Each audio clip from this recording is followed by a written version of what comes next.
Hai teman-teman, Assalamualaikum warahmatullahi wabarakatuh. How are you today? Great? Alhamdulillah.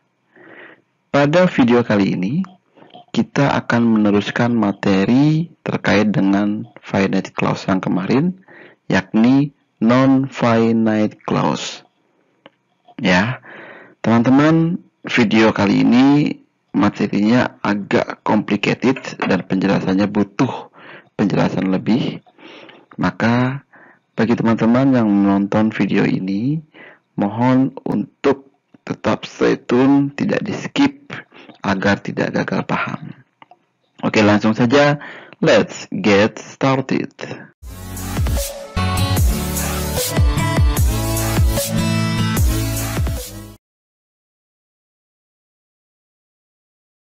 Non-finite clause.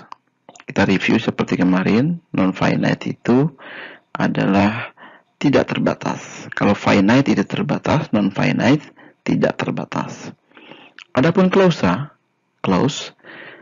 merupakan sekelompok kata yang terdapat subjek dan verb. Ini sama seperti kemarin ya. Insya Allah sudah mengerti. Kita lanjut.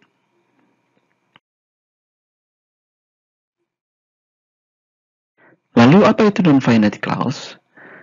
Non-finite clause adalah non-finite, merupakan kebalikan dari finite clause.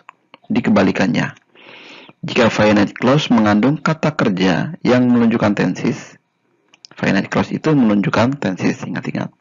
Sedangkan non-finite clause tidak menunjukkan tenses. Jadi klausanya tidak menunjukkan tenses. Klausa yang digunakan merupakan subordinate clause. Nah, untuk non-finite clause itu selalu subordinate clause. Jadi klausanya itu selalu subordinate clause. Tapi kalau finite clause itu bisa main clause, bisa juga subordinate clause. Itu salah satu perbedaannya. Next. Begitulah cintaku pada dirinya. Dia nomor satu panjat tepinang. Dia nomor satu tarik tambang. Oke. Nah, ada 3 jenis utama non-finite clause. Yang pertama adalah to infinitive clause. Yang kedua, imparticiple clause. Dan yang ketiga adalah ed participle clause. Sebenarnya ada satu lagi terkait dengan gerund. Nah, gerund itu juga termasuk non-finite clause, tapi tidak kita jelaskan di sini. Oke, langsung saja Mister akan jelaskan satu persatu. Yang pertama adalah to infinitive clause. Kita lihat contoh, ada kalimat he asked me to speak any languages fluently. Nanti tolong perhatikannya di sini ya. Oke. Pada kata yang digarisbawahi terdapat klausa to speak any languages fluently. Ya. Klausa tersebut merupakan subordinate clause. Nah, perhatikan yang digarisbawahi ini adalah subordinate clause. Mana main clause-nya? Si asked me. Nah, ini main clause. Sedangkan ini to speak any languages fluently itu merupakan subordinate clause. Kita tentukan dulu mana dari kalimat ini yang merupakan subordinate clause. Kalau sudah ketemu, baru kita perhatikan lagi. Di dalamnya tidak menunjukkan tenses. Nah, ini tidak menunjukkan tenses. To speak any language fluently itu tidak menunjukkan tenses. Namun, ia merupakan to infinitive clause. Dengan diikuti oleh bentuk kata kerja infinitive, speak, ya, to speak. To infinitive clause mudah dikenali karena memiliki bentuk kata kerja infinitif yang didahului oleh to. Nah, kamu lihat kata kerja di sini, ini kata kerjanya didahului oleh to speak. Nah, kata to speak ini bukan menunjukkan tenses, jadi tidak menunjukkan tenses. Kalau kita perhatikan artinya he asked me, dia meminta kepadaku to speak any language fluently, untuk berbicara berbagai bahasa dengan fasih dan lancar atau lancar. Nah, ini tidak menunjukkan tenses. Nah, jika tidak menunjukkan tenses berarti dinamakan dengan non-finite. Seperti itu. Ya, bisa ya. Oke, next. Ing participle clause. Contoh kalimatnya adalah speaking any languages fluently, my daughter became polyglot. Berbicara berbagai bahasa dengan banyak bahasa dengan lancar dan fasih, my daughter became polyglot. Ya, saudara perempuan saya menjadi seorang polyglot. Polyglot itu orang yang bisa berbicara banyak berbahasa. Bahasa Arab, bahasa Inggris, bahasa Jawa, bahasa Jerman. Nah, itu disebut dengan polyglot. Pada kata yang digarisbawahi terdapat klausa speaking any languages fluently. Nah, ini. Klausa tersebut merupakan subordinate clause. Ya, ini merupakan subordinate clause. Dan di dalamnya tidak menunjukkan tenses dan tidak menunjukkan tenses sama sekali. Namun ia merupakan ing participle clause, disebut juga dengan present participle clause. Dengan kata kerja ing. Nah, jadi rumusnya ini kata kerja ing participle. Speaking, speak plus ing, seperti itu. Bentuk kata kerja ing participle mudah dikenali karena bentuk itu selalu diakhiri dengan ing. Jadi kata kerja yang diakhiri dengan ing itu disebut dengan ing participle atau present participle. Hati-hati pada ing participle yang merupakan finite clause. Nah, seperti she is atau she was speaking languages fluently. Ini berbeda dengan ini. Speaking any languages fluently itu berbeda dengan she is atau she was speaking languages fluently. Kalau kalimat ini merupakan finite clause. Kenapa? Karena speaking di sini, speak plus ing ini, dia menunjukkan tenses, yang artinya sedang. Dia perempuan sedang berbicara berbagai bahasa dengan lancar. Namun pada ing participle clauses yang non-finite clause, kata kerja tidak menunjukkan tenses sebelum ing participle. Jadi kata kerja ini, speaking, ya speak plus ing ini tidak menunjukkan tenses, tidak ada tenses atau keterangan waktu. Jelas ya? Lanjut. Bego lu ngapain kecil? Bang apa? Mie goreng mah direbus goblok. Digoreng mah kagak gitu, nggak digoreng nih. Baca nih. Emang kecil lu nggak mau digoreng? Oh, batu udah gede, males gua. Oke, next id participle clause. Contohnya, all children gathered in that group were ready to perform a traditional dance. Ya. Anak-anak atau semua anak yang berkumpul di grup itu telah siap untuk perform traditional dance. Ya. Pada kata di garis bawahi yang ini terdapat klausa gathered in that group. Klausa tersebut merupakan subordinate clause. Nah, kata ini adalah subordinate clause. Artinya dia tidak bisa berdiri sendiri. Gathered in that group, ya. Dan di dalamnya tidak menunjukkan tenses atau keterangan waktu.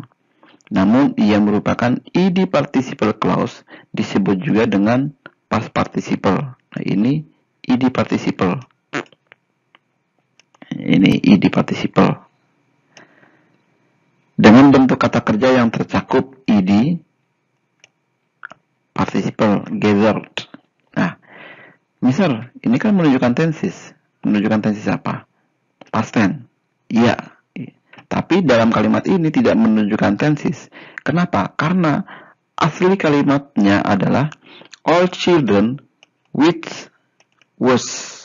Ini aslinya kayak gini. All children which was gathered in that group. Ini aslinya seperti itu. Nah, itu kalau yang ini all children which was gathered in that group. Nah, ini dia finite clause. Tapi karena dijadikan non-finite clause, ini menjadi hilang.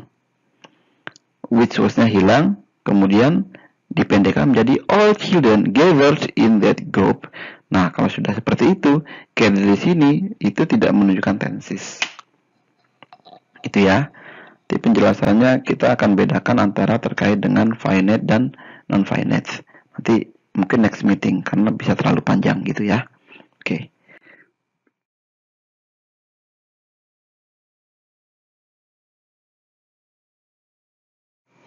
Nah, ini Mister beri contoh yang lain terkait dengan yang tiga non-finite clause. Yang pertama, John learned to swim when he was young. Nah, di sini kita tentukan dulu mana yang main clause, mana yang subordinate clause. Nah, yang John learned ini main clause, to swim when he was young ini subordinate clause. Nah, berarti yang subordinate clause ini bisa jadi adalah non-finite. Nah, kita lihat kata kerjanya. Swim diawali dengan to, berarti ini to infinitive. Ya. Nah, to infinitive berarti di sini adalah non-finite clause. Seperti itu. Mary expects to begin studying English next week. Ini juga tentukan dulu mana subordinate clause-nya. Subordinate clause-nya adalah ini. To begin studying English next week. Ini kata kerjanya diawali dengan to, berarti adalah to infinitive. Nah, to infinitive berarti adalah non-finite. Nah, diawali, ini tidak menunjukkan tenses karena begin diawali dengan to. Seperti itu. Next, the boy learning in that homes is my son. Tentukan dulu, ingat mana subordinate clause-nya. Kita lihat di sini, ini subordinate clause-nya. Learning in that homes is my son. Nah, kata kerja learn ini tambahan ing. Nah, berarti adalah ing participle. Dia tidak bisa berdiri sendiri. Learning in that home is my son. Nah, berarti di sini adalah non-finite clause-nya ini, learning. Next, learning every day, he gets the first thinking. Tentukan dulu mana subordinate clause-nya yang ini. Ya, kata kerjanya learn plus ing, berarti ing participle. Nah, karena ing participle dan ini subordinate clause, berarti non-finite clause-nya adalah yang ini. Oke, next. The computer used yesterday was mine. Ini juga subordinate clause-nya mana ini?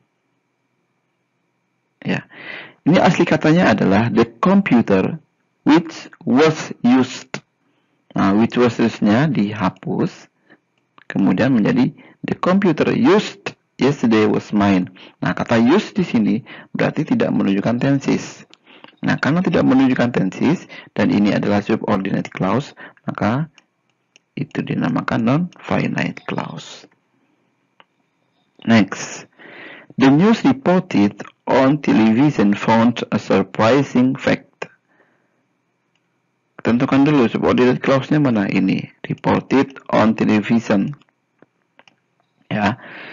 Nah, ini merupakan subordinate clause dan reported di sini tidak menunjukkan tenses karena aslinya adalah the news which was reported. Nah, kalau yang the news which was reported itu merupakan finite clause karena which was-nya tidak ada, langsung reported, maka ini tidak menunjukkan tenses. Dan di sini berarti non-finite clause. Okay, I hope you all understand.